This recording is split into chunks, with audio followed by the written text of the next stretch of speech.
အဲ့ဆိုစမယ်မယ်နော်君の虜になってしまえばきっとမနစ်ကညွှဲညမှာစပယ်သီးစားခဲ့လား မစားခဲ့ဘူး Nice. မစားဖို့တော့လုပ်ခဲ့ဒါပေမဲ့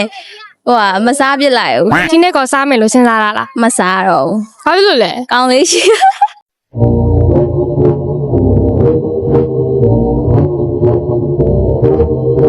မနစ်က Christmas မှာဘယ်သူနဲ့အတူတူရှိခဲ့လဲ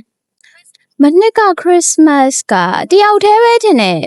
ဟုတ်တယ်တယောက်တည်းပဲ အပြင်နေပါရောရှောက်သွားလား မမမီရောဘူးအဲ့ဒါကြောင့်လေညောကနည်းနည်းမေ့သွား ကြာပြီဆိုတော့အေးပေါ့နော်အဲ့ဆိုဒီ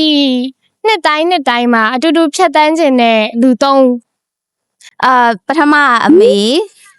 ဒုတိယကကျွန်တော်ခွေးလေးရယ်တတိယကကောင်းလေးဖြစ်မယ်